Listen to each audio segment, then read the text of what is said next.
మనం ధ్యానిస్తూ వస్తున్నాం. ప్రకటన గ్రంథం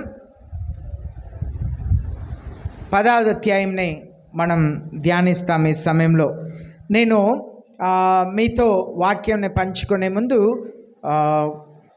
ఒక రెండు కామెంటరీని చదివాను,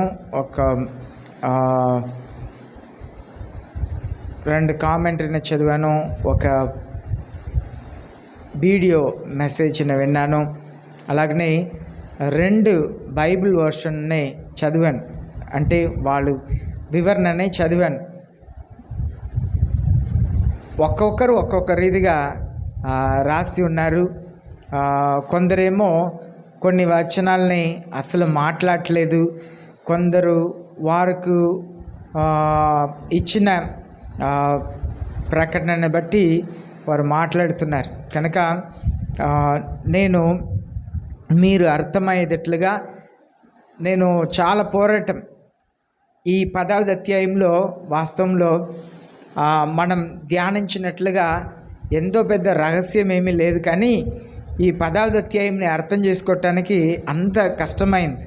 ఒకవైపు పరిశుద్ధ ఆత్మదేవ నాకు మీరు నేర్పించండి, నేను సంఘంని నేర్పించుటకు, సత్యంని ప్రజలకు బోధించుటకు నాకు సహాయం చేయండి అని చెప్పి చాలా చదువుతూ ఉన్నాను. వాస్తవంలో ఈ 10వ అధ్యాయంకి నేను రెఫర్ చేసినట్లుగా వేరే సేవకులు ఏమని రాసి ఉన్నారని నేను చదివినట్లుగా మిగిలిన ఏ అధ్యాయంకు నేను చదవలేదు.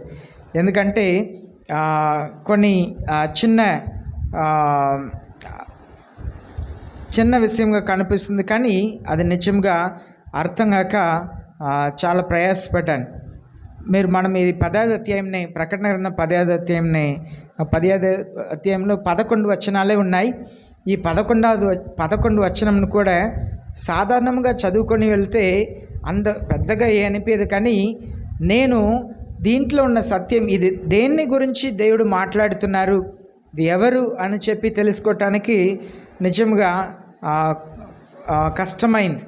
కనుక దేవుడు నాకు నేర్పించిన వాటిని సంఘమైన మీకు నేర్పించుటకు సిద్ధం కలిగి ఉన్నాను.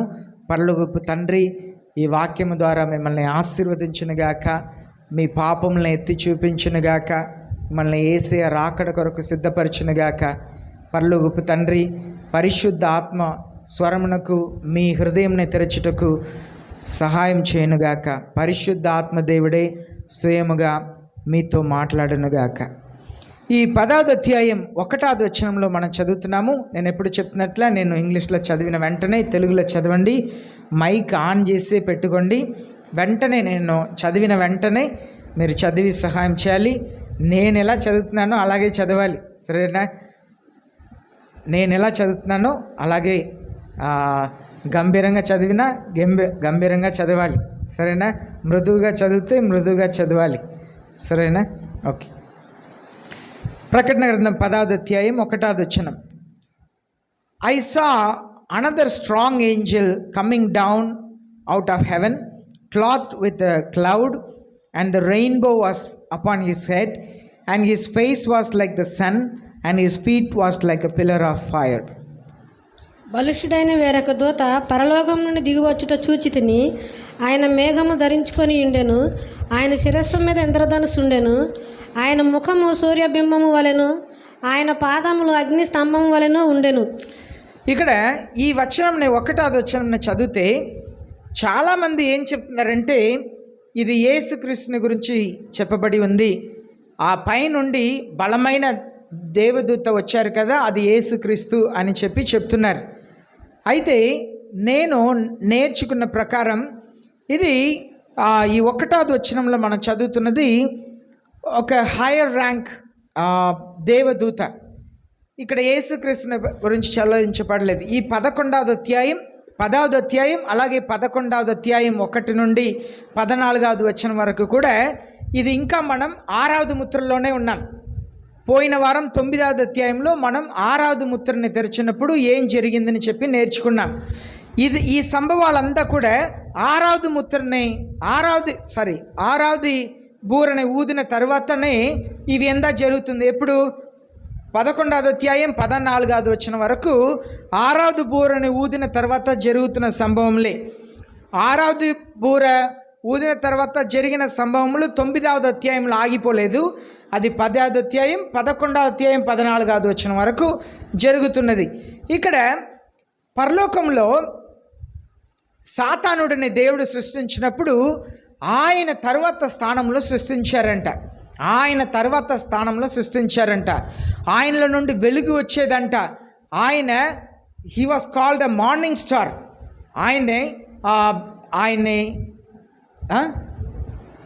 ఆయన్ని తేజ నక్షత్రంను పిలిచేవారంట. ఆయనలో నుండి వెలుగు వచ్చేదంట. మనం చదువుతున్నాము యెషయా గ్రంథంలో, he had an access to the holy mountain. పరిశుద్ధ పర్వతమునకు వెళ్ళి వచ్చుటకు ఆయనకు అధికారం ఇవ్వబడిందంట. పరలోకంలో దేవదూతలందరూ కూడా ఒక చోట్ల ఉన్నారు, కానీ దేవుడు పరిశుద్ధ పర్వతంలో ఉన్నారు.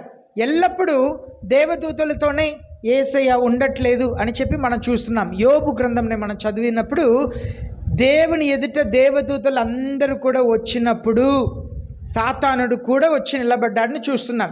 అది ఏమి చూపిస్తుందంటే, ఎప్పుడు దేవదూతల మధ్యలోనే పరలోకపు తండ్రి ఉండట్లేదు, ఆయన పరిశుద్ధ పర్వతంలో ఉంటున్నారు.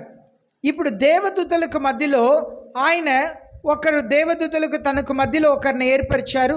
ఆయనే తర్వాత మనం సాతానుడు అని చెప్పి పిలుస్తున్నాం.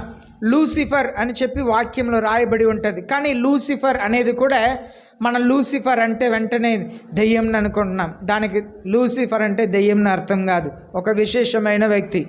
అయితే ఇక్కడ మనం చూస్తున్నాము, దేవుడు ఆ స్థానంలో వేరే ఒకరికి అధికారం ఇచ్చి ఉన్నారని పరిశుద్ధాత్మ దేవుడు నాకు నేర్పించారు. పరిశుద్ధాత్మ దేవుడు ఏమని నేర్పించారంటే, ఇది యేసుక్రీస్తుని గురించి చెప్పబడలేదు. ఇక్కడ ఒక బలిష్టమైన దేవదూత దిగి వచ్చారంట. ఆయన ఎలా ఉన్నారని చెప్పబడి ఉంది. ఆయన మేఘమునే కప్పుకున్నారంట.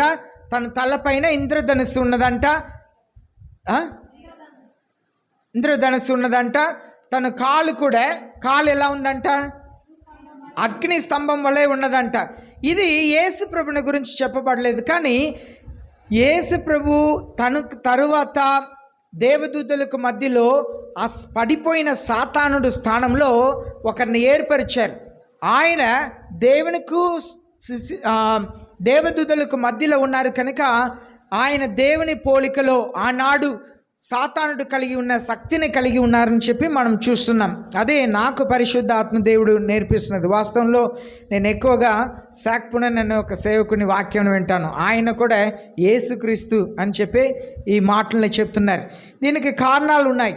2వ వచనంలో మనం మేఘంని ధరించుకొని వస్తున్నారంటే ఇదంతా కూడా మనకు అర్థమయ్యేటట్లుగా చెప్పబడి ఉంది. ఆయన మేఘంని ధరించుకొని ఉన్నారు అని చెప్తే సైంటిస్ట్ని అడిగితే, లేదు సైన్స్ చదువుతున్న పిల్లల్ని, స్కూల్లో ఉన్న పిల్లల్ని అడిగితే మేఘం ఎలా వస్తుంది అని చెప్తే దానికి ఒక అర్థం చెప్తుంటారు. అయితే ఇక్కడ మనం వాక్య ప్రకారం చూస్తుంటే యేసయ్య మరణించి పునరుత్థానం పొందిన తర్వాత ఒక మేఘం వచ్చి ఆయన మేఘంలో అలా వెళ్ళిపోయారంట. మరలా ఆయన తిరిగి ఈ లోకంలోకి వచ్చినప్పుడు మేఘంని వాహనముగా చేసుకొని వస్తారు అని చెప్పి రాయబడి ఉంది. కనుక మనం చూస్తున్న మేఘం కాదది, మీరు ఏరోప్లేన్లో వెళ్తే మీకు అర్థమైంది. ఇక్కడ నుండి చూసే ఒక మేఘంని దాటి వెళ్తాం. దాన్ని దాటి మనం ఇప్పుడు మన కంటికి కనిపిస్తున్న మేఘం తర్వాత చాలా మైలు దూరం ఉండిద్ది. అటు తర్వాత అక్కడ మేఘం ఉండిద్ది. దాన్ని దాటి వెళ్తే ఇంకా కొన్ని మైలు దూరం తర్వాత ఇంకా మేఘం ఉండిద్ది. మనకి ఇక్కడ నుండి కనిపిస్తున్నది ఫస్ట్ ఒక లేయర్ మాత్రమే. మన కంటికి కనిపిస్తున్న మేఘం అంతే. మనం ఇంకా వెళ్తే అక్కడ మేఘం ఉండిద్ది. దాన్ని దాటి వెళ్తే ఇంకా అక్కడ మేఘం ఉండిద్ది. మీరు ఏరోప్లేన్లో వెళ్తే మీకు ఇదంతా కూడా అర్థమైద్ది. అయితే ఇక్కడ యేసయ్య చెప్తున్నది మేఘంని వస్త్రముగా ధరించుకుంటారు అంటే, దేవుడు అంతగా ఈ లోకంలో తను తాను కనపరుచుకున్నట్టుకు వచ్చినప్పుడు మేఘం మీద వస్తారు, మనం చూస్తున్న వాటిని వాహనముగా చేసుకొని వస్తారని, అలాగనే ఇంద్రధనుసు తన తలపైన ఉన్నది అంటే దానికి అర్థం ఇంద్రధనుస్సును ఎందుకు చేశారు, ఎప్పుడు చేశారంటే నోవాహు కాలంలో జలప్రలయముతో భూమిని నాశనం చేశారు దేవుడు. నోవాహు దినంలో భూమిని జలప్రలయంతో నాశనం చేశారు. తర్వాత ఆ ఓడ నుండి నోవాహుని తన కుటుంబంని బయట తీసుకొచ్చిన తర్వాత దేవుడు ఇంద్రధనుస్సుని సృష్టించి ఇంద్రధనుస్సు కనిపించినప్పుడల్లా కూడా నేను జ్ఞాపకం చేసుకుంటాను, నేను జలప్రలయముతో మిమ్మల్ని నాశనం చేయను, ఈ లోకంని నాశనం చేయను అని చెప్పి దేవుడు ఆ ఇంద్రధనుస్సుని జ్ఞాపకముగా పెట్టుకున్నారు అని చెప్పి దేవుడు స్వయంగా నోవాహుతో చెప్పిన సంభవం మనకు తెలిసిందే. అయితే ఈనాడు కూడా సునామీలతో చనిపోతున్న వారు ఉన్నారు. అలాగనే మనం ఈనాడు జలప్రలయంతో ప్రజలు ప్రాణం పోగొట్టుకున్నది చూస్తున్నాం. కానీ ఆనాడు లోకంనే సంహారం చేశారంట జలప్రలయంతో. అలాంటి పని చేయను అన్నారు. అది దేనికి సూచన అంటే దేవుడు దీనికి ముందు జరిగిన తీర్పుని జ్ఞాపకం ఉంచుకుంటున్నారు అని చెప్పి అర్థం. తర్వాత మనం చూస్తున్నాము his face was like a sun. అది దేన్ని చూపిస్తుందంటే హిస్ ఫేస్, ఆయన ముఖం సూర్యబింబం వలె ఉండను అనేది మనం అదే చూస్తున్నాం. ఈ సాతానుడు ముందు దేవునికి దేవదూతలకు మధ్యలో ఉన్నప్పుడు, అనగా పరిశుద్ధ పర్వతమునకు వెళ్ళి వస్తున్న సమయంలో ఆయనలో నుండి కూడా వెలుగు వచ్చేది. ఈ లోకంలో దేవుడు చేసిన తర్వాత ఈ భూమిని దేవుడు చేసిన తర్వాత ఆదికాండం 1వ వచనం తర్వాత 2వ వచనం మనం చూస్తున్నాము. ఆ భూమి ఎలా ఉందని చూస్తున్నాం. ఎలా ఉందని చూస్తున్నాం. నిరాకారముగాను శూన్యంగాను చీకటి నిండి ఉందని చూస్తున్నాం. దేవుడు నిరాకారముగా భూమిని చేశారా, చీకటిగా చేశారా? ఇంకా నిరాకారముగా, చీకటిగా, శూన్యముగా దేవుడు చేశారా? లేదు. దేవుడు చాలా అందంగా చేశారు. కానీ ఈ భూమి ఎలా అయిపోయిందంటే దీన్ని థియాలజికల్లో గ్యాప్ థియరీ అంటారు.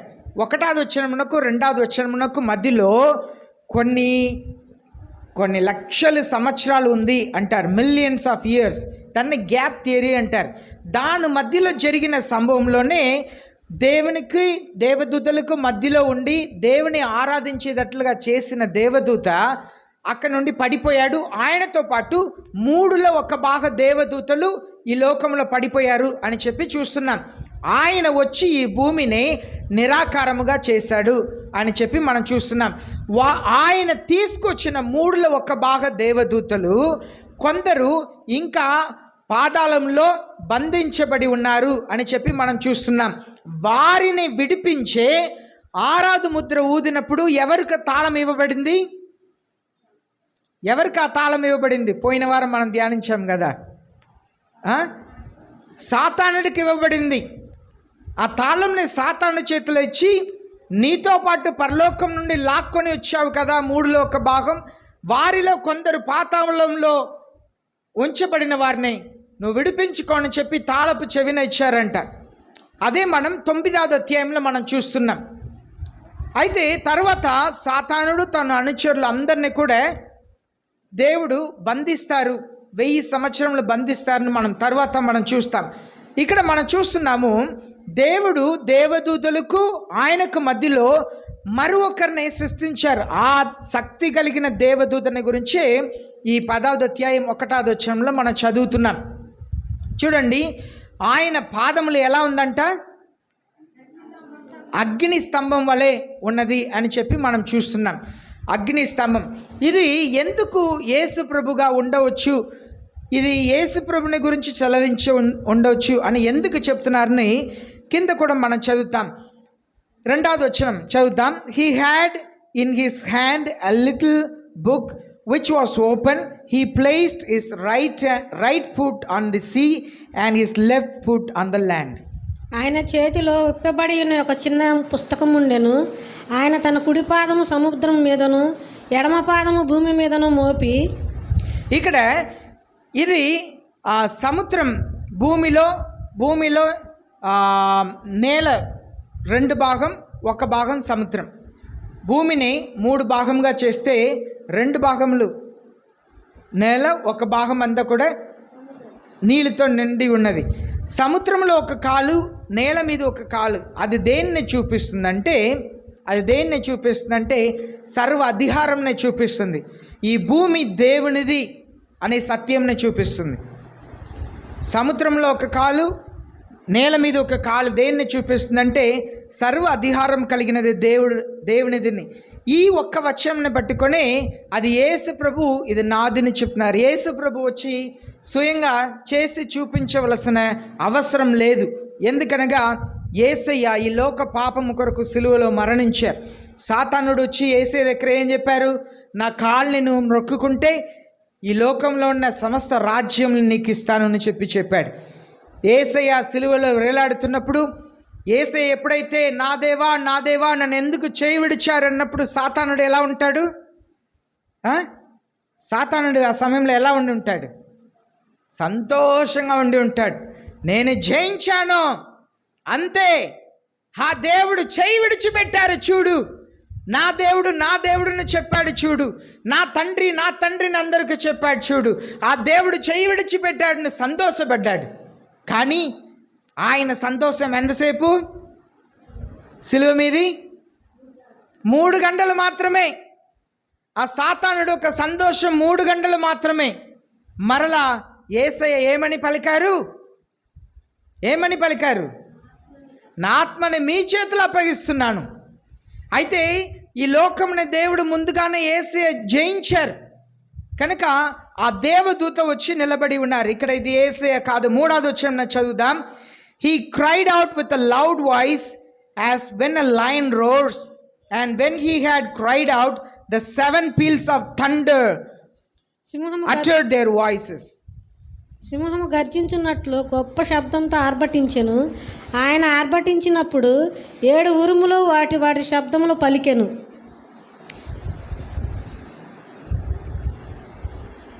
ఆ బాబు చేస్తుందే కరెక్ట్. సంఘంలో ఆ బాబు చేస్తున్నదే కరెక్ట్. ఒక్కరు మైక్లో చదువుతారు, మిగిలిన వారందరూ కూడా బైబిల్ చూసి నోరు ఇప్పి చదవాలి. సరేనా? ఒక్కరు తెలుగు నాకు రాదు కనుక ఒకరు నాకు సహాయం చేస్తారు మైక్లో చదివి, మిగిలిన వారందరూ కూడా మౌనంగా ఉండకూడదు. మీరు కూడా స్వరం ఇప్పి వాక్యంనే చదవాలి. కనుక తను చేస్తున్నది కరెక్ట్. సరేనా? నెక్స్ట్ వచ్చిన చదివేటప్పుడు మీరు ఏం చేస్తారు? ఆ బాబు చదివినట్లుగా అందరు కలిసి చదవాలి. వారు ఒకరు మైక్లో చదువుతారు. ఓకే, తెలుగు వచ్చిన వాళ్ళందరూ కూడా బైబిల్ చూస్తూ ఉండండి. ఒక్కొక్క వచనంగా మనం వెళ్తున్నాం. సరే, మరలా 3వ వచనం చదువుదాం. And he cried out with a loud voice as when a lion roars, and when he had cried out, the 7 peals of thunder uttered their voices. సింహము గర్జించున్నట్లు గొప్ప శబ్దంతో ఆర్భటించెను. ఆయన ఆర్భటించినప్పుడు 7 ఉరుములు వాటి శబ్దములు పలికెను. ఇక్కడ మనం చూస్తున్నాము ఆయన స్వరం ఎలా ఉందంటే సింహం గర్జించేటట్లుగా ఉంటుందంట. దీన్ని చూసి కూడా సింహం అడవికి రాజు కనుక మనం యూదా గోత్రపు సింహం గురించి చదువుతున్నాము కనుక ఇది యేసే అని గురించి చెప్పబడి ఉన్నది అని చెప్పి చాలామంది చెప్తున్నారు. అయితే ఇక్కడ ఇది ఆ దేవదూత శబ్దమే. ఆయన బిగ్గరగా తన స్వరంను విప్పి మాట్లాడుతున్నారు. మనం ముందుగానే మనం చూస్తున్నాము 9వ అధ్యాయంలో కూడా 9వ వచనంలో 6వ దేవదూత బూరని ఊదారంట. అటు తర్వాత మనం చూస్తున్నాము 9వ వచనంలో 4 దేవదూతలు అక్కడ వచ్చి మనుషుల్ని చంపుటకు సిద్ధపడ్డారు అని చెప్పి అక్కడ రాయబడి ఉంది. అది ఎవరు ఏంటి నేను మీకు చెప్పాను. ఇక్కడ 2 రీతిగా జరుగుతున్నదని మనం చూస్తున్నాం. ఒకటి, ఎప్పుడైతే సాతానుడు ఆ పాదాలను తెరవటకు అనుమతి ఇవ్వబడిందో, సాతానుడు అనుచరులు ఆకాశం నుండి పరలోకం నుండి త్రోసివేయబడినప్పటి నుండి బంధించబడి ఉన్నవారే ఈ లోకంని 6 నెలలు ఒక తేలు కుట్టినట్లుగా దాన్ని ఏమంటారు మిడతలు వాళ్ళే బాధిస్తారంట. ఇక్కడ దేవదూత వచ్చి నిలబడి ఆయన చేతిలో ఒక చిన్న గ్రంథం ఇవ్వబడి ఉంది. ఆ గ్రంథంలో ఉన్న వాటిని తను మాట్లాడుటకు బిగ్గరగా పలుకుతున్నారు.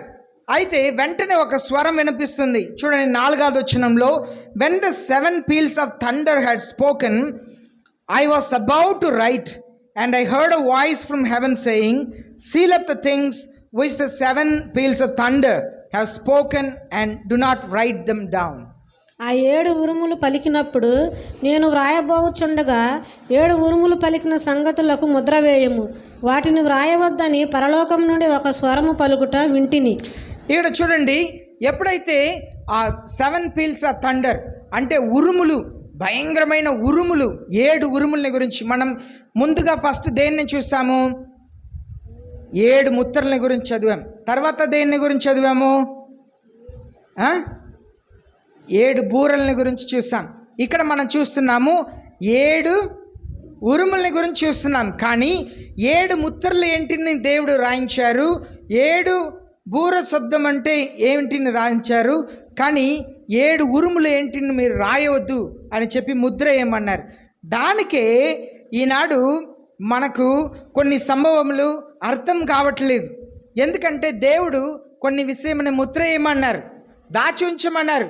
ఆ సత్యం యోహాన్ నీకు మాత్రమే, నువ్వెవరికి చెప్పని అవసరం లేదు. అన్నీ దేవుడు మనకు నేర్పించేది అంతా కూడా ప్రజలకు చెప్పని అవసరం లేదు. అదే మనం ఇక్కడ నేర్చుకుంటున్నాం. కొన్ని సత్యాలు దేవుడు మనకు మాత్రమే నేర్పిస్తారు. నేను కొన్ని విషయంలో నా జీవితంలో నేను నేర్చుకొని ఉన్నాను. నేను కొన్ని విషయంని నేను ఎన్నో వాక్యం వింటున్నాను. నేను ఎవరి దగ్గర నుండి కూడా ఆ సత్యం నేను నేర్చుకోలేదు.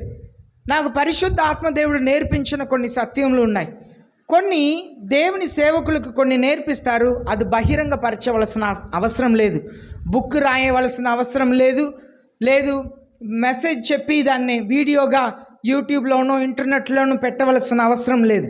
అది ఆ సేవకునికి మాత్రమే, బయట చెప్పవలసిన అవసరం లేదు. దేవుడు కొన్నిసారి మనకు వ్యక్తిగతంగా కొన్ని విషయములని బయలుపరుస్తారు. అలాంటి విషయం నా జీవితంలో కొన్ని అనుభవం ఉంది. నేను నేర్చుకున్న సత్యం నేను మాట్లాడితే నన్ను మూర్ఖుడిని చెప్పిన వాళ్ళు ఉన్నారు, అబద్ధ బోధకుడిని చెప్పిన వాళ్ళు ఉన్నారు. ఏదో అన్నీ తెలిసినట్లా వీడు మాట్లాడుతున్న కించపరిచి నన్ను మాట్లాడారు. నేను తర్వాత నేర్చుకున్న సత్యం ఏంటంటే, కొన్ని సత్యముల్ని ఆయనకి ఇష్టమైన వారికి నేర్పిస్తారు, అది వారికి మాత్రమే. కొన్ని సత్యములు దేవుడు నేర్పించారని దాన్ని బహిరంగంగా మాట్లాడకూడదు. ఇక్కడ అదే చూస్తున్నాం. ఈనాడు చాలా సంభవములు లోకంలో ఎందుకు జరుగుతుంది, ఏం జరుగుతుందో మనం అర్థం కాకపోవటానికి కారణం ఏంటంటే, ఈ 7 ఉరుముల్ని దేవుడు దాచి ఉంచమని చెప్పారు. దాని గురించి బయట పెట్టవద్దు అని చెప్పారు. దాంట్లో ఒకవేళ సోలార్ సునామీ ఉండవచ్చు. మనం ఎలాన్ మస్క్ అనబడిన వ్యక్తి ఆయన పంపించిన 120 శాటిలైట్స్లో 120 కంటే ఎక్కువనే పంపించారు. దాంట్లో ఒకసారి 2 సంవత్సరాలకు ముందు వచ్చిన సోలార్ సునామీలో 40 శాటిలైట్ పైన కాలిపోయింది. అలాగూ ఇదంతా ఈ సోలార్ సునామీ కూడా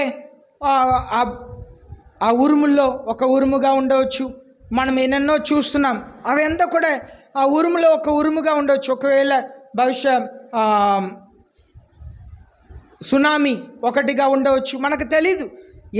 వేటిని దేవుడు దాచారని దేవుడు మనుషులైన మనకు తెలియకూడదని యోహానుకు మాత్రమే చెప్పారు. కానీ అవి ఎంత జరుగుతున్నది, ఈ లోకంలో జరుగుతుంది, కానీ దేవుడు నిర్ణయించినదే జరుగుతున్నదని మనకు తెలియకపోవటానికి కారణం ఏంటంటే 7 ఉరుములు అవి దాచబడి ఉన్నది. 7 ముద్రలు ఏంటిని చెప్పారు, అలాగనే 7 బూరలు ఏంటిని చెప్పారు, కానీ 7 ఉరుముల్ని దాచి ఉంచారు. ఇంకా కొన్ని 7 విషయంలో మనం ముందు ఉన్న కాలంలో చదువుదాం. ఇక్కడ మనం చూస్తున్నాము, ఈ విషయంలో దేవుని పిల్లలముగా మనం నేర్చుకోవలసిన సత్యం ఏంటంటే, కొన్ని సత్యములు వ్యక్తిగతంగా మాత్రమే దేవుడు మనకిస్తారు. ఆ సత్యముల్ని మనలో మనం ఉంచుకొని మనం ఎవరికి తెలియపరచవలసిన అవసరం లేదు, మనం ఎవరికి చెప్పుకోవాలని అవసరం లేదు. ప్రజలు అంగీకరించినా అంగీకరించకపోయినా నువ్వు నేను విశేషమైన వారమే. దేవుని దృష్టిలో నువ్వు నేను విశేషమైన వారమే. ఒక పర్యాయం మేము ప్రార్థన చేస్తున్నాం. నేను హిమాచల్ ప్రదేశ్లో ఒక కొండ ప్రాంతంలో ఉన్నప్పుడు ఆ కొండ ప్రాంతంలో ఒక ఇల్లు ప్రత్యేకంగా సపరేట్గా ఉండిద్ది. అయితే అందరూ భయపడతారు, ఎందుకంటే అక్కడ దెయ్యం పెట్టినట్లుగా ఒక స్త్రీ ఉంటుంది. ఆమెను చూస్తేనే ఒకలా భయం వచ్చేటట్లుగా ఉండిద్ది. ఆమె మాట్లాడుకొని వెళ్ళిద్ది, ఎవరైనా స్వరం అంటే అలా ఒక చూపు చూసిద్ది, అందరూ బెద్దరిపోతారు. అయితే నేను అక్కడ వెళ్ళిన తర్వాత నాకు ఈ సంఘటన ఏమీ తెలియదు కనుక హిమాచల్ ప్రదేశ్లో రకరకాల ట్రీస్ ఉంటుంది, రకరకాల ఫ్రూట్స్ ఉంటుంది. మనం ఎంతైనా తినవచ్చు, ఎవరు ఏ తోటంలోకి వెళ్ళినా ఏం చెప్పరు, అన్ని రకరకాల ఫ్రూట్స్ ఉంటుంది. నేను ఒకరోజు ఫ్రూట్స్ని తీసుకొని తింటా. నేను వచ్చిన తర్వాత వాళ్ళు చెప్పారు అక్కడ ఎవరు వెళ్ళరు అది ఇది అని చెప్పారు. ఒకరోజు శుక్రవారం ఉపవాస ప్రార్థన జరుగుతుంది. ఆమెకు మాట రాదు, ఆమె ఒకలా అర్థం కాక అలా వెళ్తూ ఉండిద్ది. ఒకరోజు మేము ప్రార్థన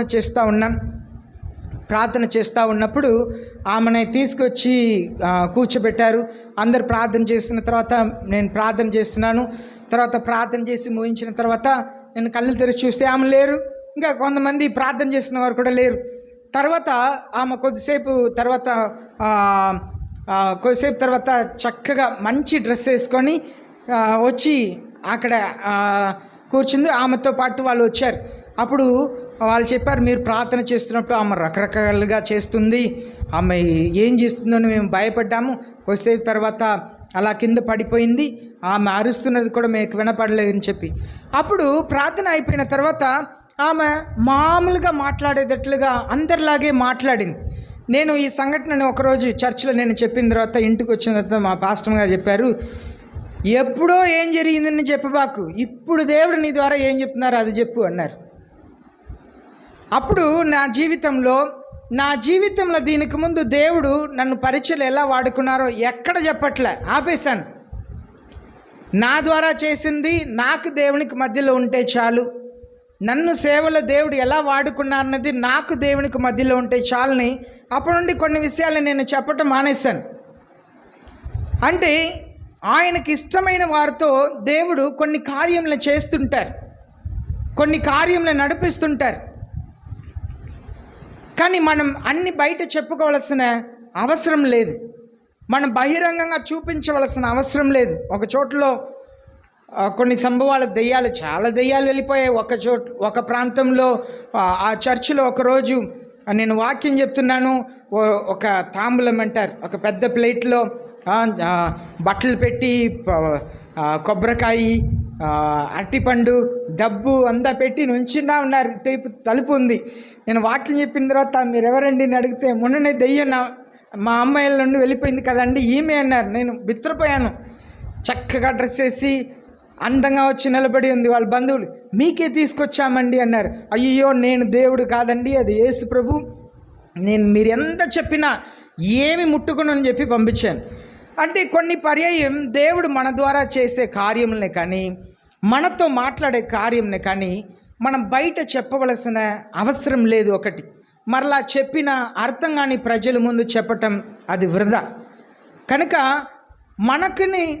మనతో దేవుడు వ్యక్తిగతంగా మాట్లాడతారు. దానికే ఈనాడు చాలామంది అద్భుతమైన సాక్ష్యాలు చెప్తుంటారు.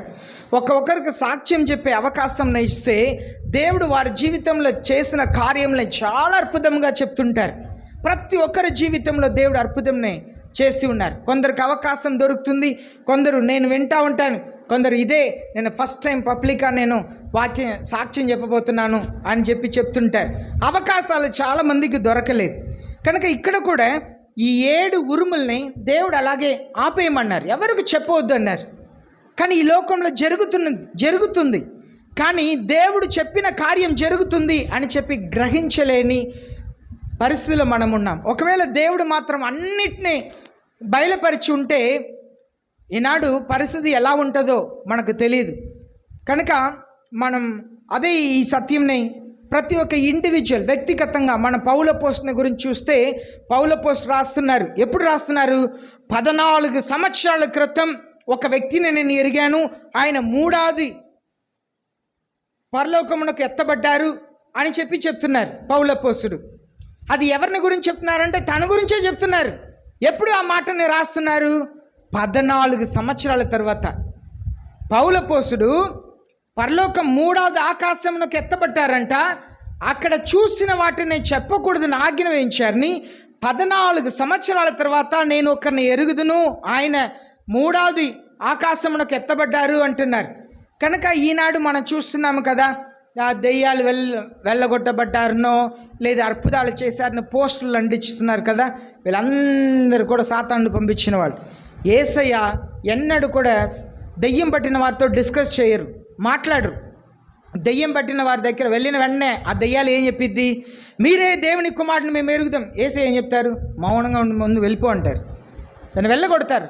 ఎన్నడూ కూడా మాట్లాడరు, ఆ దెయ్యాలతో మాట్లాడరు. కనుక మనం నేర్చుకోవాల్సింది కొన్ని సత్యములు వ్యక్తిగతంగా మాత్రమే ఇవ్వబడి ఉంది. 5వ వచనం చదువుదాం.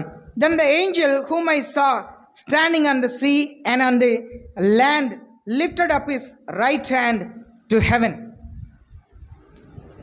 మరియు సముద్రం మీదను భూమి మీద నిలిచి ఉండగా నేను చూసిన ఆ దూత తన కుడి చేయి ఆకాశము తట్టు ఎత్తి. ఇక్కడ మనం చూస్తున్నాము మరల దేవదూత కుడి చేతిని పైకి ఎత్తి. దానికే నేను మరలా మీకు చెప్తున్నాను, ఎంతమంది వాక్యంని దీర్ఘంగా ఆలోచన చేస్తున్నారు, దేవుడు నాకు ఈ అధ్యాయం ఎలా నాకు నేర్పిస్తున్నారు, నేను నిజంగా నేర్చుకోవాలని ఇక్కడ కూర్చున్నారని నాకు తెలియదు. కనుక యేసయ్య వాక్యం చెప్పినప్పుడల్లా కూడా ఒక మాటను చెప్పేవారు, చెవి కలిగిన వాడు వినుగాక. మీకు కూడా అదే చెప్తున్నాను, ఎవరెవరు ఆసక్తి కలిగి వింటున్నారో వారు మాత్రమే వినుగాక. ఎందుకంటే యెషయా ప్రవక్త చెప్పినట్లుగా చెవి ఉండి కూడా వాళ్ళకు వినబడదంట, కళ్ళుండి కూడా గ్రహించలేరంట. వాళ్ళకి ఎంత సత్యంను తెలియపరిచినా కూడా వారికి అర్థం కాదంట. అలాంటి ప్రజలుగా మీరుండి ఏమి చెప్పినా కూడా అర్థం కానట్లుగా ఉంటే మీరు యెషయా చెప్పిన ప్రవక్త చెప్పిన ఆ గుంపులోనే ఉన్నారు. యేసు ప్రభు కూడా అదే మాటను ఎత్తి ప్రజలకు చెప్పారు. చెవి ఉంది వింటున్నారు కానీ గ్రహించలేరు, కళ్ళు ఉంది చూస్తున్నారు కానీ గ్రహించలేరు, మనసులో సత్యంని ఎరుగుతున్నారు కానీ మీకు అర్థం కాదు అన్నారు యేసయ్య. కనుక జాగ్రత్తగా వినవలసిందిగా మనం చూస్తున్నాను. ఇక్కడ మనం చూస్తున్నాము ఆ దేవదూత చేతులెత్తి కుడి చేతిని ఎత్తి ఆకాశం వైపు ఎత్తి తను ఏమని చెప్తున్నారు 6వ వచనంలో, and swore by him who lives forever and ever, who created heavens and the things in it, and the earth and the things in it, and the sea and the things in it, that there will be delay no longer. పరలోకమును అందులో ఉన్న వాటిని, భూమిని అందులో ఉన్న వాటిని, సముద్రమును అందులో ఉన్న వాటిని సృష్టించి యుగయుగములను జీవించుచున్న వానితోడు ఒట్టు పెట్టుకొని ఇక ఆలస్యం ఉండదు కానీ. ఇక్కడ యుగయుగములు జీవముతో ఉండేవాడుతోనూ అని చెప్పి రాయబడి ఉంది. అనగా దానికి అర్థం ఏంటంటే ఇక్కడ నిలబడి ఉన్నది యేసుక్రీస్తు కాదు, ఒక దేవదూత. ఎందుకంటే ఈయనకు యుగయుగముగా ఉండే అర్హత లేదు. ఆయన ఇచ్చే కాలం వరకు ఒకవేళ సాతానుడిలా మనస్సు మారిపోతే ఈయన కూడా దేవుడు త్రోసివేయటానికి అవకాశం ఉన్నది. కనుక ఆకాశంలో ఉన్న దేవుణ్ణి హెచ్చిస్తున్నారు. ఈ భూమి అంతా నీది ఏమని చెప్తున్నారు చూడండి, who lives for ever and ever, నిత్యము జీవిస్తున్న దేవునికి హీ స్వోర్ బై హిమ్, ఆ దేవుని చేత ఈ మాటను చెప్తున్నారంట. Who created heaven and all the things in it, ఆకాశంని వాటిలో ఉన్న వాటి అన్నిటినీ, భూమిని వాటి ఉన్న వాటిలో అన్నిటినీ, అలాగనే సముద్రంని వాటిలో ఉన్న వాటి అన్నిటినీ, ఆ దేవుని పేరిట నేను చెప్తున్నాను. ఇంకా కాలం చెల్లదు అంటున్నారు, ఇంకా సమయం పోదు, ఇంకా కొంచెం కాలమే ఉంది.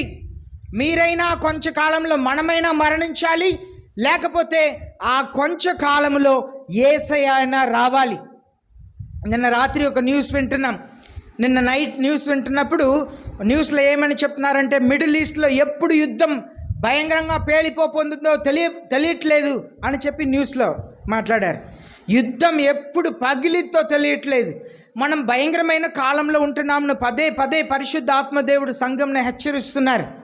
పదే పదే పరిశుద్ధ మీరు అనుకోవచ్చు, ఒకవేళ ఈ పాస్టర్ గారు చెప్పేదంతా నిజమైతే ఆంధ్రప్రదేశ్ అంతా చెప్పవచ్చు కదా, టీవీలంతా చెప్పవచ్చు కదా. ఇక్కడ అదే మనం చూస్తున్నాం. ఈ 7 ఉరుములు రహస్యంని ఎవరికి చెప్పారండి? ఎవరికి చెప్పారు? యోహాను ఎంతమంది అండి? ఒక్కరు. 12 మంది శిష్యులు కూడా చెప్పలేదండి. ఒక్క వ్యక్తిగా చెప్పారు. దేవుని ఆశ మన సంఘం మీకు సత్య స్వార్థ వినబడాలి. మనలో కొందరిని ఆయన ఆశపడుతున్నారు కనుక, మీలో కొందరు పరలోక రాజ్యం చేరాలని ఆశపడుతున్నారు కనుక చాలా సత్యములను ప్రకటిస్తున్నారు. ఒక పాస్టర్ గారు ఇంకా ఒక పాస్టర్ గారితో మధ్యాహ్నం భోజనం చేస్తాము అని చెప్పి ఇక్కడ వచ్చారు.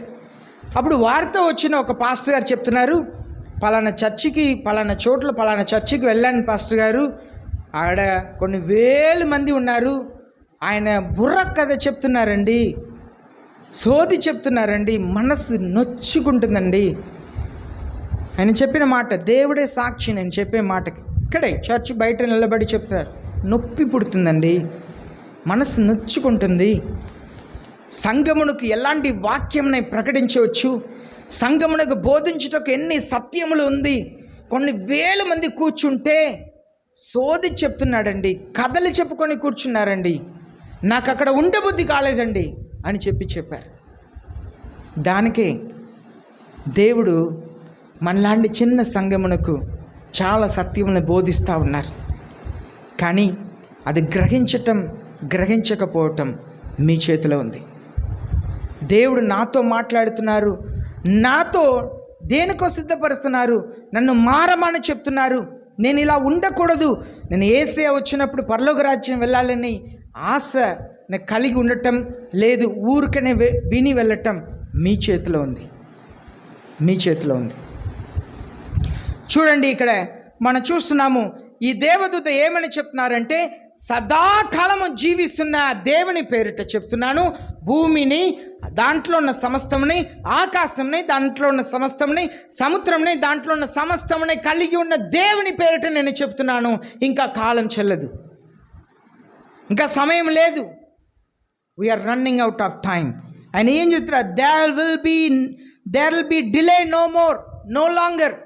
ఇంకా సమయం ఎక్కువ లేదు. దేవుని పిల్లలకు దేవుడు చెప్తున్న మాట, ఇంకా సమయం లేదు. ఇంకా రాజకీయ నాయకులే చెప్తారు 2050 కల్లా మన భారతదేశం ఇలా మారిపోయిద్ది అంటారు. ఆయన వచ్చే సంవత్సరం బ్రతికి ఉంటాడో లేదో తెలియదు. ఆ ప్రభుత్వం వచ్చే సంవత్సరం ఉండిద్దో, నెక్స్ట్ ఎలక్షన్ ఉండిద్దో లేమో తెలియదు. 2050 కల్లా భారతదేశం ఇలా మారిపోయిద్ది, లోకంలో మేము ఇలా ప్లాన్ చేస్తున్నామంటారు. ఎవరికి ఎప్పుడు ఏం జరిగిద్ది తెలియదు. ఇదిగో చంద్రమండలానికి వెళ్ళిన వాళ్ళు అక్కడే ఉండిపోయారు. వాళ్ళు తయారు చేసి పంపించిన రాకెట్ చెడిపోయింది. ప్రపంచమంతా వాళ్ళు తిరిగి వస్తారా, అక్కడే చేస్తారా, ఏమైందని చెప్పి చూస్తున్నారు. దేవుని స్వాధీనంలో సమస్తం ఉన్నది. దానికే ఈ దేవదూత సముద్రం మీద, నేల మీద కాలు పెట్టుకుని నిలబడి సమస్తము ఆయన చేతిలో ఉన్నది అని చెప్పి మనకు తెలియపరుస్తున్నారు. మనకి ఇంకా కొంచెం కాలం మాత్రమే ఉన్నది. చాలామంది ఇలా చెప్తారంట, ఓ ఈ పాస్టర్ గారు నా చిన్నప్పటి నుండి ఇదే చెప్తున్నారు, యేసయ్య వస్తున్నారు అని చెప్పి చిన్నప్పటి నుండి ఇదే చెప్తున్నారు అని చెప్పి అనుకునేవారు లేకపోలేదు. ఒకరు ఇలాగ అడిగారంట, ప్రతి ఆదివారం ఈయన ఇదే వాక్యం చెప్తారా అన్నారంట. నేను చచ్చే వరకు ఇదే చెప్తాను. ప్రతి ఆదివారం కాదు, ఇక్కడ మాత్రమే కాదు, ఎక్కడ అవకాశం ఇచ్చినా ఇదే చెప్తాను. అది పెళ్ళిళ్ళైనా సరే, చనిపోయిన వారి ఇంట్లో అయినా సరే, ఏ సంఘంలో అయినా సరే. ఎందుకంటే నాకు చెప్పమని ఇచ్చిన వాక్యం ఇదే. ప్రతి ఆదివారం కాదు, చచ్చేదాకా అవకాశం ఉన్న చోట్లంతా కూడా చెప్తూ ఉంటాను. మనకు కొంచెం కాలం మాత్రమే ఉన్నది. యేసయ్య రాబోతున్నారు. సమస్తము త్వరగా జరుగుతున్నది. మనం సిద్ధపడాలి, జాగ్రత్త పడాలి. మన పాపపు జీవితంను విడిచి దేవుని వైపు తిరగాలి. 7వ వచనం చదువుతాం. But in the days of the voice of the 7th angel, when he is about to sound, then the mystery of God is finished, as he preached to his servants and the prophets. 7వ దూత పలుకు దినములలో అతడు బోర ఊదబోచుండగా దేవుడు తన దాసులకు ప్రవక్తలకు తెలిపిన సువార్త ప్రకారము దేవుని మర్మము సమాప్తమగునని చెప్పాను. ఇప్పుడు చూడండి, 7వ దూత తన బూరని ఊదారా? ఇంకా ఊదలేదు. ఎప్పుడు ఊదబోతున్నారు? 11వ అధ్యాయం 15వ వచనం నుండి. దూత తన బూరని ఊదే కాలం ముందు దేవుని మర్మములంతా కూడా పూర్తి చేయబడుతుందంట. ఇది దేవుని మర్మం ఏంటి అని చెప్పి 11వ అధ్యాయం 1వ వచనం నుండి 14వ వచనం, అది చివరి మర్మం. అనగా మర్మం అంటే the mystery of God is, మర్మం అంటే దేవుడు ఒక కన్య గర్భంలో ఉద్భవించారు. దేవుడు మానవుడిగా ఆ కన్య గర్భములో ఉద్భవించి జన్మించి 33.5 సంవత్సరములు పాపం లేకుండా పరిశుద్ధముగా జీవించారు. మానవుల వలె, నీ వలె, నా వలె సకల పాపముల్ని శోధనల చేత శోధించబడ్డారు. ఆయనను పాపం చేయకుండా తన పరిశుద్ధమైన రక్తంని కల్వరి కొండ మీద సిలువలో కార్చారు. ఆయన సమాధి చేయబడ్డారు, మరణంని గెలిచి పునరుత్థానం పొందారు, పరలోకమునకు ఆరోపణమయ్యారు, ధవల సింహాసనం మీద ఆసీనుడిగా ఉన్నారన్నదే దేవుని యొక్క మర్మం. అయితే ఇంకా ఒక మర్మం ఏంటంటే, మన చదువుతున్నదంతా కూడా దేవుడు ఈ లోకమునే ఎలా న్యాయం తీర్చబోతున్నారు అనే మర్మం. అయితే 7వ బూరని ఊదిన సమయంలో ఈ మర్మములంతా కూడా పూర్తి అయిపోయిద్దంట. దేవుడు దాచి ఉంచింది ఈ మర్మములంతా. ఏ మర్మములు అనగా ఈ మర్మములంతా కూడా ఈ 7 థండర్స్, ఉరుములు అన్నిటితో కలిపి అది సమాప్తి అయిపోతుంది అని చెప్పి దేవుని వాక్యం సెలవిస్తుంది. ఎవరికంట? ఇది యోహానుకు మాత్రం కాదు. ఎవరికి? దేవుని సేవకులకును. నిన్న బైబిల్ ఓపెన్ చేసే ఉంది కదా మీ ముందు. ప్రవక్తలకును, దేవుని సేవకులకును, దేవుని ప్రవక్తలకును ప్రకటించబడినదంతా కూడా పూర్తి చేయబడబోతుందంట. ఏదైతే దేవుడు తను సేవకులకును తన సంఘమునకును తెలియపరిచారో అవి అంతా కూడా 7వ ముద్ర కాలంలో పూర్తి చేయబడబోతుంది అని చెప్పి మనం చదువుతున్నాం. ఇప్పుడు 8వ వచనం, Then the voice which I heard from heaven, I heard again speaking with me and saying, Go, take the book which is open in the hand of the angel who stands on the sea and on the land. అంతటా పరలోకము నుండి నేను వినిన స్వరము మరలా నాతో మాట్లాడుచు, నీవు వెళ్ళి సముద్రము మీదను భూమి మీదను నిలిచి ఉన్న ఆ దూత చేతిలో విప్పబడి ఉన్న ఆ చిన్న పుస్తకము తీసుకొని మన చెప్పుట వింటిని. ఇప్పుడు చూడండి, ఇప్పుడు స్వరం ఎక్కడి నుండి వినిపిస్తుంది? ఇంతసేపు అగైన్ నేను then the voice which I heard from heaven I heard again. మొదటి నుండి ఈ విషయములంతా కూడా ఎవరితో మాట్లాడుతున్నారు? ఎవరితో మాట్లాడుతున్నారు? యేసయ్య యోహానుతో మాట్లాడుతున్నారు.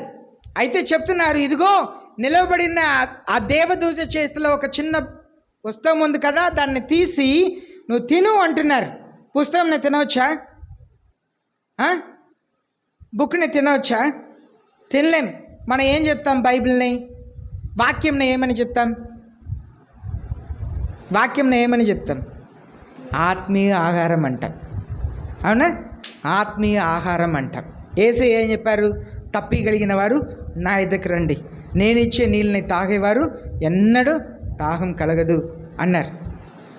ఇప్పుడు దీనికి అర్థం ఏంటంటే, నువ్వు ఆ పుస్తకంలో రాసి ఉన్నదాన్ని తీసి నువ్వు భుజించు అని చెప్పి ఆజ్ఞ ఇస్తున్నారు. ఇప్పుడు 9వ వచనంలో, so I went to the angel telling him to give me the little book and he said to me, take it and eat it, it will make your stomach bitter but in your mouth it will be sweet as honey. నేను ఆ దూత యొద్దకు వెళ్ళి ఆ చిన్న పుస్తకం నాకు ఇమ్మని అడగగా, ఆయన దాన్ని తీసుకొని తినివేయము, అది నీ కడుపుకు చేదగును గాని నీ నోటికి తేనె వలె మధురముగా ఉండునని నాతో చెప్పాను. ఇప్పుడు ఈ దేవదూత ఏం చెప్తున్నారంటే, ఆయన చేతిలో ఉన్న గ్రంథం తింటే నోట్లో ఎలా ఉంటుందంట? తేనెలా ఉంటుందంట. కడుపుకు వెళ్తే ఎలా ఉండిద్దంట? కడుపులో చేదైనది వెళ్తే ఎలా ఉండిద్ది? నొప్పి పుట్టిద్ది కదా, నొప్పి పుట్టిద్ది. విషం తాగితే ఏమైద్ది? నోట్లో మాత్రం చేదుగా ఉంది, కడుపులో బాగానే ఉండిద్దా? నొప్పి పుట్టిద్ది, పురుగులా వెలవెలాడుతారు కదా. అదే ఇక్కడ చెప్తున్నారు. ఇదేంటంటే రక్షణ స్వార్థ అనేది ఇంపైనది, పాప క్షమాపణమైనది ఉచితమైనది, పాప క్షమాపణమైనది ఉచితమైనది. కానీ దేవుని తీర్పు అయినది చాలా చేదుగా ఉండేది. ఈ గ్రంథం మాట్లాడేది రక్షణను గురించి, పాప క్షమాపణ గురించి మాట్లాడుతుంది. రక్షణ గురించి, పాప క్షమాపణ గురించి మాట్లాడుతుంది. అదే సమయంలో దేవుని తీర్పుని గురించి కూడా మాట్లాడుతుంది. దేవుని తీర్పు గురించి మాట్లాడుతుంది. ఈనాడు పాప క్షమాపణ కొరకు ఎక్కడెక్కడో వెళ్తారు కదా, నీటిలో మునిగిలేస్తారు. అవునా? నీటిలో మునిగిలేస్తే పాపం పోయిద్ది అని చెప్పి వెళ్తారు. ఇప్పుడు వరద వస్తుంది, వెళ్ళి మునిగిలేయండి. వరద వస్తుంది, అదే నీళ్ళలోనే కదా పాప క్షమాపణ పోయి తిన్నది. మురికిగా ఉన్నప్పుడు మునిగిలేస్తారు. వరద వచ్చినప్పుడు నీళ్ళు చక్కగా పారుతున్నాయి, ఎక్కడ మునిగిలేవండి, ఒక్కడ కూడా ప్రాణంతో ఉండు. మనుషులు అర్థం లేని రీతిగా కొందరు మతముని రాజకీయం కొరకు వాడుతున్నారు. అలాంటి మత పిచ్చి కలిగిన వారిని స్వార్థం కొరకు వాడుకొని వారు మంచి జీవితం జీవిస్తున్నారు. ప్రజలు గ్రహించట్లేదు, నా కుటుంబంలో జరుగుతున్నది గ్రహించట్లేదు. ఒక సహోదరితో నేను ఇలా చెప్పాను, అన్నయ్య నేను తెలివి తక్కువ వ్యక్తి కాదు అన్నారు. అప్పుడు నేను చెప్పాను, సహోదరి, రాజకీయ నాయకులు వెంట తిరిగేవారు ఎవ్వరు కూడా తెలివి తక్కువ వాళ్ళు కాదు అన్నాను అని చెప్పి ఒక ఉదాహరణ చెప్పాను. ఒకరోజు బండిలో వెళ్ళాను, పోలీస్ ఆపారు. నా దగ్గర పొల్యూషన్ సర్టిఫికేట్ ఉంది, లైసెన్స్ ఉంది, సీసీ బుక్ ఉంది, హెల్మెట్ లేదు. నా దగ్గర ఫైన్ అడిగారు. ఒక వ్యక్తి డొక్కు బండిలో వచ్చాడు, హెల్మెట్ లేదు, సీసీ బుక్ లేదు, లైసెన్స్ లేదు, పొల్యూషన్ లేదు. ఫోన్ తీశాడు, ఎవరికో ఫోన్ చేశారు, సార్ మీతో మాట్లాడతారని ఫోన్ ఇచ్చారు. ఆయన మాట్లాడినే పో అన్నారు. వెంటనే నా దగ్గర హెల్మెట్కి ఫైన్ తీసుకున్నారు. ఇప్పుడు చెప్పండి, రాజకీయ నాయకులు వెంట తిరిగేవారు తెలివి తక్కువలా? చెప్పండి. ఏమి లేకపోయినా ఒక ఫోన్ చేసి ఊరికి వెళ్ళిపోయాడు. అన్నీ ఉన్నాయి, హెల్మెట్ మాత్రం లేదు, డబ్బు ఇచ్చి ఫైన్ కట్టి వెళ్ళాను. అంటే ఇక్కడ లోకంలో ప్రజలు నేను బాగుండాలి, స్వార్థముగా ఉండాలని ఆశపడుతున్నారు, కానీ దేవుని పద్ధతి ప్రకారం ఆలోచన చేయట్లేదు. నేను అప్పుడు ఒక మాట చెప్పాను, ఆ పోలీస్ కుటుంబంలో తన భార్య పిల్లలు బాగుంటారా? లేదు ఈ మోసం చేసి వెళ్ళిన వ్యక్తి అయినా బాగుంటాడా? తన కుటుంబం బాగుంటుందా? లేదు, ఆయన దగ్గర ఏమి లేదని తెలిసి కూడా తన అధికారం వాడి ఆయన్ని పంపించు అని చెప్పిన ఆయన భార్య పిల్లలైనా బాగుంటారా? నాడు లోకంలో ప్రజలు బాగలేదంటే, వారి కుటుంబం బాగలేదు, పిల్లల జీవితం బాగలేదంటే ఎందుకు బాగలేరండి? లోకం చెడిపోవటానికి కారణం చెడ్డవాళ్ళ వలన కాదంట, చెడు పనిని చూసుకొని మంచిగా మౌనంగా ఉన్న మంచివారి వలనేనంట. ఈ లోకం చెడిపోయేది చెడ్డవారి వలన కాదంట, ఈ లోకం చెడిపోవటం చూసి మౌనంగా ఉన్న మంచి వాళ్ళ వల్లనే చెడిపోతుందంట. కనుక ఈ లోకంలో ప్రజలు గ్రహించాలి, జరుగుతున్న సత్యంని గ్రహించాలి. నేనెందుకు, నా కుటుంబంలో ఎందుకు ఆశీర్వాదం లేదు, నా పిల్లలు ఎందుకు ఇలా ఉన్నారు, నా తల్లిదండ్రులకి ఎందుకు ఇలా జరుగుతుంది, నా జీవితంలో ఎందుకు ఇలా జరుగుతుంది? ఈరోజు ఉదయకాలం నేను ఒక విషయం మాట్లాడుతున్నప్పుడు ఆ పాస్టర్ గారు చెప్తున్నారు, జపాన్ దేశంలో అమెరికా రెండవది వరల్డ్ వార్ జరుగుతున్నప్పుడు, ప్రపంచ యుద్ధం జరుగుతున్నప్పుడు అక్కడ ఒక యాటమ్ బాంబ్ వేశారు. జపాన్ దేశంలో ఒక యాటమ్ బాంబ్ వేశారు, హిరోషిమా నాసి ఆ పట్టణం మీద వేస్తే ఆ బాంబ్ వేసిన పైలట్, ఆ బాంబ్ వేసినప్పుడు ఆ పట్టణం ఏమైందని పైనుండి చూస్తున్న పైలట్ ఆయన దిగిన తర్వాత పిచ్చి పట్టిపోయాడంట.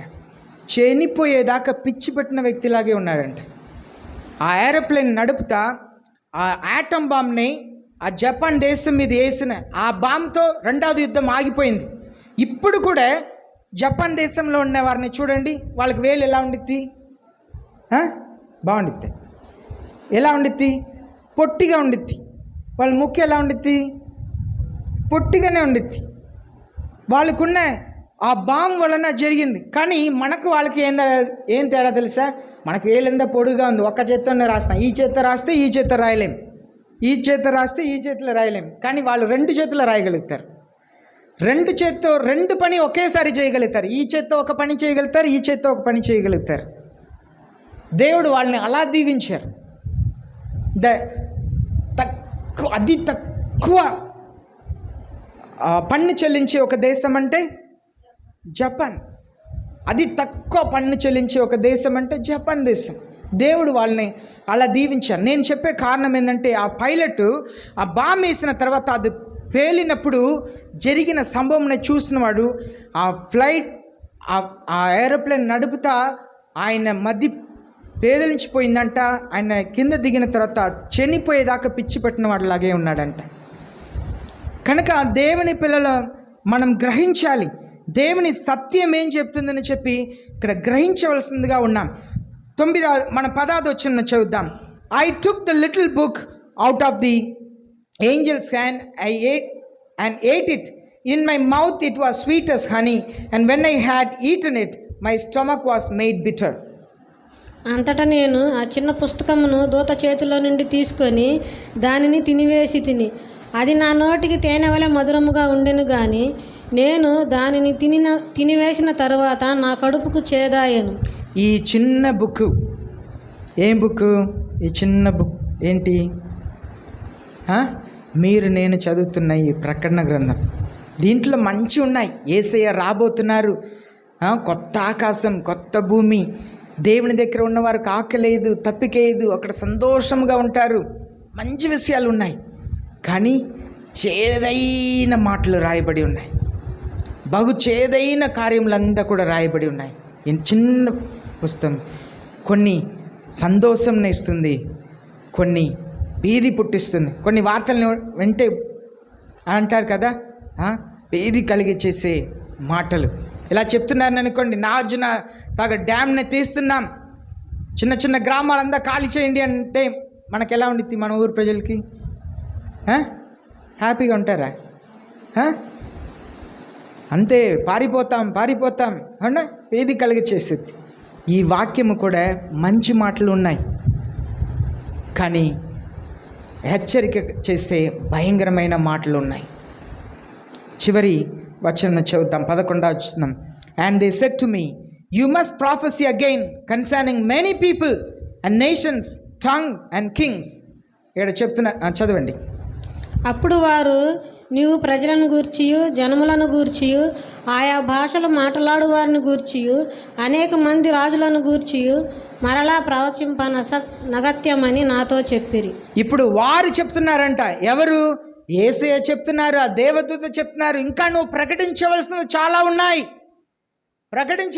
చాలా ఉన్నాయి. ప్రియమైన దేవుని జనమా, దేవుని సంగమా, ఒకవేళ ఈ వాక్యములంతా కూడా మీకు వినటానికి ఇంపుగా లేకపోవచ్చు, ఒకవేళ ఆశీర్వాదకరంగా అనిపించకపోవచ్చు, కానీ మిమ్మల్ని బ్రతికించే వాక్యం. వయనాడులో వరద వచ్చింది, కొండ చెరువు జరిగింది, 1000 మంది కనపట్ల, 350 సవాల్ దొరికింది నిన్న రాత్రి చెప్పారు. కానీ పార్లమెంట్లో అక్కడ ఏం చెప్పారు? హోమ్ మినిస్టర్, మేము ముందుగానే హెచ్చరించాము అన్నారు. అక్కడ ఉన్న సీఎం ఏం చెప్పారు? దొంగ మాట, ఒక్కరు కూడా మమ్మల్ని హెచ్చరించలే. బైబిల్ అలాంటిది కాదు. హెచ్చరిస్తుంది, మిమ్మల్ని నన్ను హెచ్చరిస్తుంది. దేవుడు, అయ్యో ఇంత పెద్ద మర్మంనే నేను ఒక్క వ్యక్తికి మాత్రమే చెప్పాను అని చెప్పి కలవరపడే దేవుడు కాదు. యోహానికి చెప్పారు, ముద్రయ్యి, అంతే, మౌనం అయిపోయారు. బైబిల్ కంప్లీట్ అయిపోయింది. దేవుడు ఎన్నడూ కూడా బాధపడలే. ఈనాడు అక్కడెక్కడ దేవుని సన్నిధిలో వేచి ఉన్న వారికి తన సత్యంని బయలుపరుస్తూ ఉన్నారు. మన సంఘంని కూడా దేవుడు హెచ్చరిస్తూ ఉన్నారు. ఈ భయంకరమైన ప్రాంతంలో మిమ్మల్ని దేవుడు పిలుస్తున్నారు.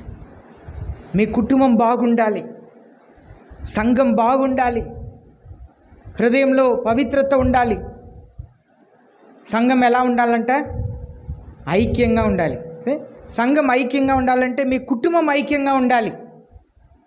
ఈనాడు చాలా సంఘం ఐక్యం లేదు.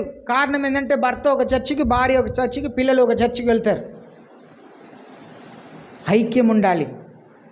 మీ ఇంట్లో బలిష్టమైన కుటుంబంగా ఉండాలి, ప్రార్థించే కుటుంబంగా ఉండాలి. మీ ఇంట్లో వాక్యం చదవాలి. ఒక్కరికే చదువు వచ్చంటే వారిని చదవమని చెప్పి అందరూ కూర్చొని వినాలి. అందరు కలిసి ప్రార్థన చేయాలి. మీ కుటుంబంని రక్షించుకోవాలి. యేసయ్య రాబోతున్నారు. యేసయ్య రాబోతున్నారు. చెప్పబడిన సంభవములంతా జరగకముందు మనం ప్రాణం పోతే మనం ధన్యులు. వాస్తవంలో మనం ఆశీర్వదించబడిన వారు. దీన్ని మొదలుకొని క్రీస్తులో నిద్రించేవారు ధన్యులను రాయబడి ఉంది. కానీ యేసయ్య వచ్చినప్పుడు ఎత్తబడక విడవబడితే అది ఎంత భయంకరంగా ఉండబోతుందో. కనుక మీ జీవితంను జాగ్రత్తగా కాపాడుకోండి. మీ కుటుంబంలో మీ కుటుంబం అనగా గొడవలు వస్తాయి, డిస్అగ్రిమెంట్ వచ్చింది, ఒకరు చెప్పేది అంగీకరించము, ఒక్కొక్కసారి మాటలతో గాయపరుచుకుంటాం, ఒక్కొక్కసారి ప్రేమించుకుంటాం. కుటుంబం అంటే అన్నీ ఉంటుంది. కుటుంబంలో కొందరు చెప్తారు, ఒక వ్యక్తి ఇలా చెప్తారు, మా కుటుంబంలో నాకు నా భర్తకు గొడవే రాలేదన్న. వాళ్ళ భర్త చనిపోయారు. ఆవిడ చెప్తుంది, ఒక పాస్టర్ గారు ఏం చెప్తున్నారంటే, కుటుంబంలో గొడవే రాలేదని చెప్తే మీరు మనుషులే కదండి, మీరు దేవదూతలండి అన్నారు. మీరు దేవదూతలుగా ఉంటేనే గొడవలే రాదు. చిన్న చిన్నవి జరుగుతూనే ఉండిద్ది. అంత మాత్రం వెంటనే దేవునికి దూరం వెళ్ళిపోకూడదు. మన ప్రేమను పెంచుకుంటా వెళ్ళాలి. ఈరోజు కూడా మనం వాక్యంలో ఒక మాటను చదివాం కదా, ఆ మాటను చదివిన వెంటనే రాసుకోవాలి. ఎంత మంచి మాట! ఏంటంటే నేను ఒక వాక్యం సిద్ధపరుస్తున్నాను. ఆ వాక్యంకు తగిన క్రీస్తులో మనం ఏమవ్వాలంట? We must grow. మనం ఎదగాలంట. 4వ అధ్యాయం 15వ వచనం అనుకుంటున్నాను. 4వ అధ్యాయం 15, ఎఫెసీయులకు రాసిన 4వ అధ్యాయం 15వ వచనం. మనం క్రీస్తులో అన్ని విషయంలో క్రీస్తులో మనం ఎదగాలి. ఇంట్లో ఎదగాలి. నిన్నటి ఆయనది నిన్నటితో వదిలిపెట్టాలి. నిన్న జరిగింది నిన్నటితో వదిలిపెట్టాలి. నిన్న వంట చేశారు, ఈరోజు ఉంచారు, రేపు ఉంచారు, వారమంతా ఉంచారంటే ఏమైద్ది? రెన్సిట్ పాడైపోయింది. నిన్న జరిగింది నిన్నటితో వదిలిపెట్టాలి. దాన్ని కొనసాగిస్తూ ఉండకూడదు. కొందరు బబుల్ గమ్లా, చూయింగ్ గమ్లా నవ్వులుతానే ఉంటారు. ఆ సమస్యను పెంచుకుంటా వెళ్తారు. వారం, 10 రోజులు, 20 రోజులు, నెల పెంచుకుంటా వెళ్తారు. నువ్వు నవ్వులవా, ఊసేయి, అంతే, అయిపోయింది. కుటుంబంని పటిష్టముగా చేయండి. క్రీస్తులో ఎదగండి. ప్రార్థన చేయండి. వ్యక్తిగతంగా ప్రార్థన చేయండి. కుటుంబంగా ప్రార్థన చేయండి. కుటుంబ ప్రార్థన చాలా చాలా ప్రాముఖ్యం.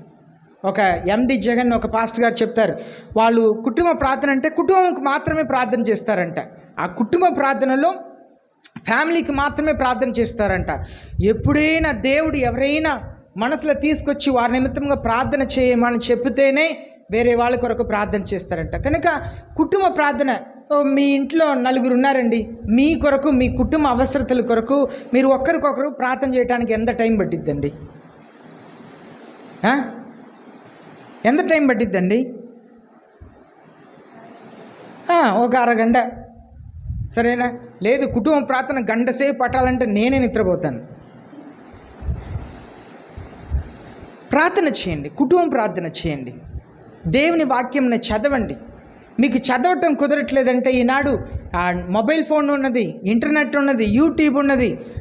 యోహాను సువార్త అని చెప్పి ఆన్ చేసి పెడితే యోహాను సువార్త మీరు వద్దుని చెప్పినా కూడా చదువుతూ ఉండి 21వ అధ్యాయం దాకా వినండి. ఎన్నో అవకాశాలు ఉన్నాయి. ఇలాంటి సోలార్ సునామీ ఈనాడు టీవీలో చెప్తున్నారు, సోలార్ సునామీ వస్తుందని చెప్పి. అలాంటిది వస్తే ఇంటర్నెట్ పాడైపోతే ఆ అవకాశం కూడా పోయిద్దండి. ఆ అవకాశం కూడా పోయిద్ది. కనుక అవకాశంను వాడుకుంటాం, దేవునిలో ఎదుగుతాం, మంచి సంఘముగా ఎదుగుతాం. Unity in the church, purity in the heart. మనం హృదయంలో పరిశుద్ధత కలిగి ఉంటాం, బలిష్టమైన సంఘముగా మనం ఎదుగుతాం. యేసయ్య మనల్ని ఆశీర్వదిస్తారు. మోకరిస్తాం, ప్రార్థన చేస్తాం. అందరూ మోకరించి మీ కొరకు మీరు ప్రార్థన చేయండి. మిమ్మల్ని మీరు రక్షించుకోవాలండి. మిమ్మల్ని మీరు రక్షించుకుంటేనే, మీరు వెలిగితేనే ఇతరులను వెలిగించగలుగుతారు.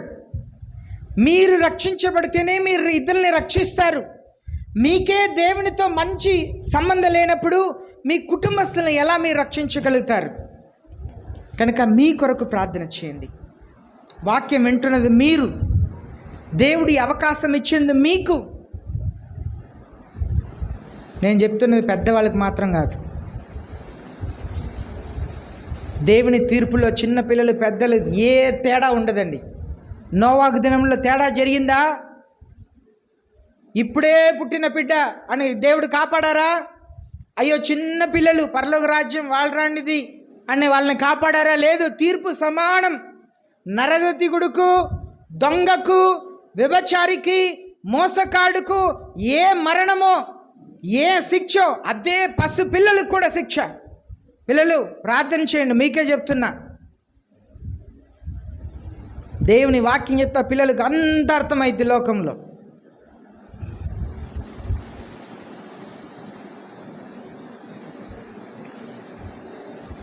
అందరూ ప్రార్థన చేయండి, మీ కొరకు మీరు ప్రార్థన చేయండి. పెద్దలకు ఒకే సినిమా, చిన్న పిల్లలకు ఒకే సినిమా, అదంతా అర్థమైంది. వాక్యం మాత్రం చిన్న పిల్లలకి అర్థం కాదంటాం. దేవుని తీర్పు సమానమండి, ఒకే తీర్పు. ఎవరిని వదిలిపెట్టరు దేవుడు. పాపం చేసిన నన్నైనా సరే, పాపం చేసిన నా పిల్లలైనా సరే ఎవరిని వదిలిపెట్టరు. ఆయన పేరే న్యాయాధిపతి. ఆయన పేరే న్యాయాధిపతి. ఆయనలో ఒక్క పొరపాటు కూడా కనపడదండి. అలాంటి దేవుడు మన దేవుడు. ఆయనలో ఒక్క పొరపాటు కూడా కనపడదు. మీ కొరకు మీరు ప్రార్థన చేయండి. యేసయ్య నన్ను క్షమించండి అని అడగండి. భయంకరమైన లోకంలో ఇంకా నేను పాపంలో జీవిస్తున్నాను. మంచి చికెన్ కర్రీలో ఒక చచ్చిన బల్లి పడితే ఆ కర్రీ అంతా పడేస్తాం. నీ జీవితంలో ఎన్ని మంచి పనులు చేసినా ఒక్క పాపం చాలు నీ జీవితాన్ని పాడు చేయటానికి. ఒక గ్లాస్ పాల్లో ఒక్క చుక్క విషం చాలు పాలంతా పాడైపోవటానికి. ఒక పాత్రం నిండా మంచి చికెన్ కర్రీలో ఒక్క చచ్చిన బల్లి చాలు ఆ చికెన్ అంతా పాడు చేయటానికి. నీ జీవితంలో ఒక్క పాపం ఉన్నా కూడా దేవుడు కనికరించారు. ఆయన క్షమిస్తారు. నువ్వు క్షమాపణ అడిగితే క్షమిస్తారు. నువ్వు చనిపోయే చివరి నిమిషం వరకు, ప్రాణం పోయే చివరి నిమిషాలు నువ్వు యేసయ్యా నన్ను క్షమించండి, నేను పాపిని చెప్తే నేను క్షమిస్తారు. ఒకవేళ స్వరమెత్తి ప్రార్థన చేయలేకపోయినా నీ మనసులో అయ్యా నేను పాపిని, నన్ను క్షమించండి అని అడిగే ప్రతి ఒక్కరిని క్షమిస్తారు. దాన్నే అగ్ని బాప్తిసం అంటారు. నీ హృదయంలో ప్రార్థన చేసినా కూడా దాన్ని క్షమిస్తారు యేసయ్య. ఆ పాపంని కాల్చివేస్తారు. నీ కొరకు ప్రార్థన చేయి. నీ పాపంలో ఒప్పుకో, నీ పాపంలో ఒప్పుకో. పిల్లలు కూడా ప్రార్థన చేయాలి. దేవుని సన్నిధిలో అందరూ ప్రార్థన చేయాలి. తీర్పు సమానం. యేసయ్య రాకడ వచ్చినప్పుడు పిల్లలు ఎవరెవరు సిద్ధపడి ఉన్నారో వారినే ఎత్తుకొని వెళ్తారు. పిల్లల్ని, చిన్న పిల్లలు నా ఎదుకు రానియడి పరలోక రాజ్యం వాళ్ళలాంటిదని చెప్పారు. అంత మాత్రం యేసయ్య అనే హృదయంలో లేని పిల్లలు ఎవరిని కూడా యేసయ్య తీసుకెళ్లరు. తీర్పు ఒక్కటే. సండే స్కూల్లోనే సరే, చర్చిలోనే సరే ఎవరెవరు యేసయ్యకు భయం కలిగి ఉంటున్నారో ఆ పిల్లలే ఎత్తబడతారు. నీ పిల్లలు చర్చిలు లేవా, నీ పిల్లలు సండే స్కూల్లో లేవా, వదిలిపెట్టి వెళ్తారు అంతే. నువ్వు సిద్ధపడి ఉంటే నిన్ను తీసుకెళ్తారు. ప్రభువా నా పిల్లలు నాకు కావాలంటే నాతో వస్తే రా, లేకపోతే ఉండిపో, అంతే. తీర్పు ఒకటే. దానికే పిల్లల్ని కూడా దేవుని సన్నిధిలో పెంచాలి. అన్న మందిరంలోకి తీసుకొచ్చే ముందే చెప్పి పెంచింది. నేను దేవాలయంలోకి తీసుకెళ్ళిన తర్వాత ఈయన సేవకుడిని ఎవరిని నేను చూపిస్తానో ఆయనకు సాష్టాంగపడి మొక్కాలని చెప్పి నేర్పించింది. సమూయేలు ప్రవక్త దేవాలయంలోకి వచ్చిన వెంటనే, ఏలిని చూసిన వెంటనే సాష్టాంగపడి మొక్కాడంటండి. నేర్పించి తీసుకొచ్చింది. నువ్వు ఇంట్లో నేర్పించట్లే కనుక నీ పిల్లలు దేవుని సన్నిధిలో కనపడట్లే. మీ తాతయ్య ఇంట్లో, మీ మావయ్య ఇంట్లో అక్కడ ఇక్కడ టీవీ చూస్తా వీధి తిరుగుతూ ఉంటున్నారు. నువ్వు ఇంట్లో నేర్పియాలి, నీ పిల్లలకు నేర్పియాలి.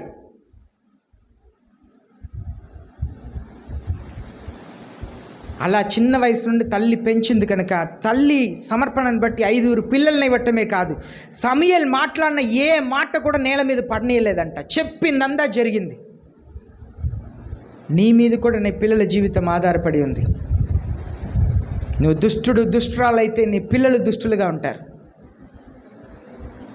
దేవుని సన్నిధిలో పాప క్షమాపణ అడగాలి. అయ్యా, నా పిల్లల్ని పెంచుటకు జ్ఞానం ఇవ్వండి ప్రభువా. మీ సన్నిధిలో మ్రొక్కుటకు నేర్పించండి, మీ సేవ చేయుటకు నేర్పించండి. మీ పిల్లల్ని ఎలా పెంచుతున్నారు అది కూడా దేవుడు లెక్కడతారు. తప్పుగా పెంచితే అది కూడా పాపం. నేను వ్యభిచారం చేయట్లేదు, దొంగతనం చేయట్లేదు, బూతులు మాట్లాడట్లేదు, నేను ఏ పాపం చేయట్లేదు. పిల్లల్ని నువ్వు సరిగ్గా పెంచకపోయినా అది కూడా పాపమే. మారు మనసు లేని నీ భర్త కొరకు ఒక్క పూట ఉపవాసం ఉండి ప్రార్థన చేయకపోతే అది పాపమే.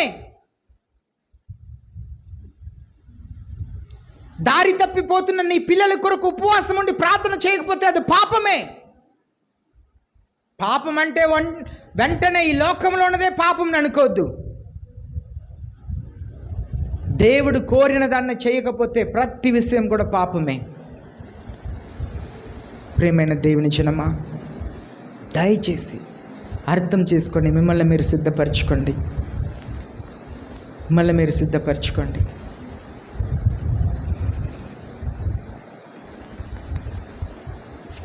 హల్లెలూయా, స్తోత్రం యేసయ్యా. హల్లెలూయా, స్తోత్రం యేసయ్యా. పరలోకపు తండ్రి, మహాప్రేమ కలిగిన మా పరలోకపు తండ్రి, మమ్మల్ని మార్చండి ప్రభువా. నన్ను మార్చండి, నా కుటుంబాన్ని మార్చండి, నా సంఘమునే మార్చండి. నిర్లక్ష్య జీవితం, అలక్ష్యమైన జీవితంని క్షమించండి ప్రభువా. జ్ఞానం కలిగిన హృదయంని దయచేయండి. మీ వాక్యంని అర్థం చేసుకున్నట్టుకు సహాయం ఇచ్చేయండి. మీ ఆజ్ఞలకు లోబడుటకు సహాయం ఇచ్చేయండి. సహాయం ఇచ్చేయండి ప్రభువా. పరిశుద్ధ ఆత్మకు లొంగిపోటకు సహాయం ఇచ్చేయండి. నన్ను, మా కుటుంబాన్ని, మా సంఘంని క్షమించండి ప్రభువా. మీ పరిశుద్ధమైన రక్తముతో ప్రక్షాళన చేయమని, మమ్మల్ని కనికరించి ఆశీర్వదించమని యేసయ్య నామములో ప్రార్థిస్తున్నాం పరలోకపు తండ్రి, ఆమేన్. ఈ సమయంలో మనం ప్రభు బల్లలో పాలు పొందబోతున్నాం కనుక